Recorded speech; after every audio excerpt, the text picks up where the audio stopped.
Bəşəriyyət imamın vücudu ilə imtahan olunur. Allah yer üzərində müəyyən elçilər göndərmişdir, imamlar və peyğəmbərlər və bəşəriyyəti bunların vasitəsilə imtahan etmişdir. Buna işarə olaraq müqəddəs Quran-ı Kərimdə belə buyurur ki, Əuzu billahi mineşşeytanirracim, fələqtəhəməl əqəbə. Beləliklə o çətin yol, həmin imtahan ki, onu aşa bilmədilər.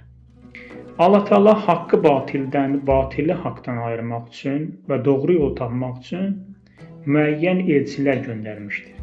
Və bəziləri ki, o elçilərin vasitəsilə ki, imtahan olunmuşdur, bu elçilərin vücudu ilə ki, imtahan olunmuşdur, haqqa yetişmişlər və bəziləri ki, bu elçilərin vücudu ilə imtahan olduqları halda imtahandan keçə bilmədiklərinə görə ta qiyamətin gününə qədər zəlil və xar olurlar. Bəşəriyyət imamın vücudu ilə imtahan olunması müəyyən bir zamana, müəyyən bir məkana aid deyil. Bunu ta Adəmdən ta Xatəmə və ta axirət zamanda, hal-hazırki dövrümüzdə İmam-ı Zaman Əlsəllallahu Teala Fərəcəhumun qeybəti dövründə biz onun bariz nümunəsini görə bilərik.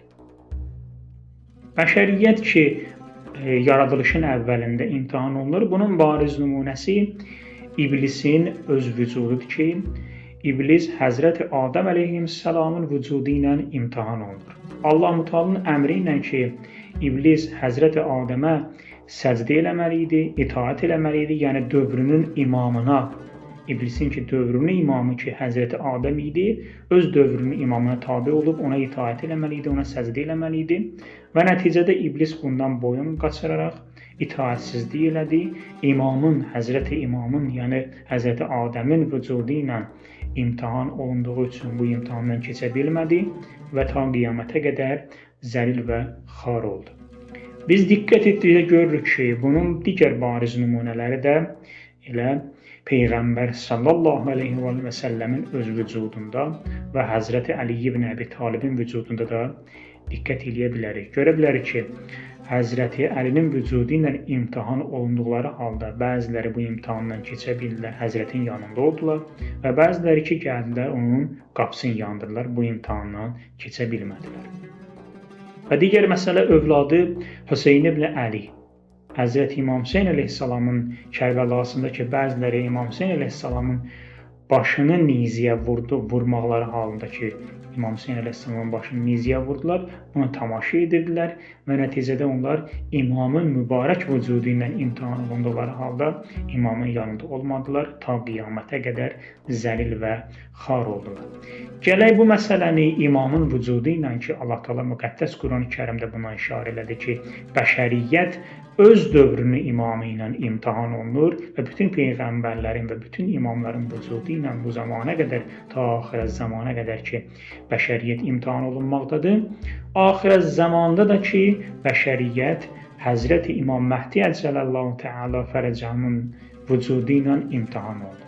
Kimlər ki, Həzrətin zuhuruna zəminə yaradır, bu imtahandan anlaşıq çıxır, imamın yanında olur, zəminə yaradanlardan olur və kimlər isə imamın zuhuruna maniyə yaradır öz əməlləri ilə. Bunun bariz nümunələrini biz din libası altında gizlənən, öz dinini satan din xadimlərindən görə bilərik. Əlbəttə, bu şəxslər ki, hal-hazırda görürsən ki, imamın zuhuruna çağırırlar, halbuki imamın zuhuruna zəminə yaratmırlar. Və ya digər bariz nümunəsi Aşura hadisəsi ki, məsələn, Aşurada evində oturanlar, imamın zuhuruna zəminə yaratmayanlar, İmam Məhdi Əcələllahu Teala Fərəcəhumun yanında olmayanlar və Aşura günü də meydanda olub Aşurada iştirak edənlər isə Həzrəti İmam Məhdi Əcələllahu Teala Fərəcəhumun yanında olanlardır. Baxın, əzizlər, bu günlərdə bəşəriyyət hal-hazırda müsəlman cəmiyyəti İmam Məhdi Əcələllahu Teala Fərəcəhumun vücudu ilə imtahan olunmalıdır. Elə olmasın ki, bir zaman yetişə Mövlamız zuhur eləyə və Həzrəti Hüseyn əleyhissalamın başına gətirilən müsibətləri İmam Məhdi Əcələllahu Teala Fərəcəhumun başına gətirilsin və ya məsələn Həzrəti Əli əleyhissalamın vücuduna olunan zərbələr, onun məzlumiyyəti Hz. İmam Məhdi Əcəlallahu Teala Fərəcəhunun başına gətirilsin. Bəşəriyyət buna görə də Həzrətin zuhuru dövründə özünü hazırlamalıdır və bu hazırlıq dövründə də ən böyük hazırlıq, yəni birinci başlanğıc hazırlıq insanın özünü islahıdır. Bəşəriyyət özünü islah eləsə və imamın vücuduna, imamın zuhuruna hazır eləsə, nəticədə İmam-ı Zaman Əcəlallahu Teala Fərəcəhun tez bir zamanda zuhur eləyir. Yox, bəşəriyyət hələ özünü hazır edə bilməsə, imamın vücudu ilə imtahan olunduğu halda imtahandan keçə bilməsə və nəticədə imamın zuhuru təxirə düşəcək.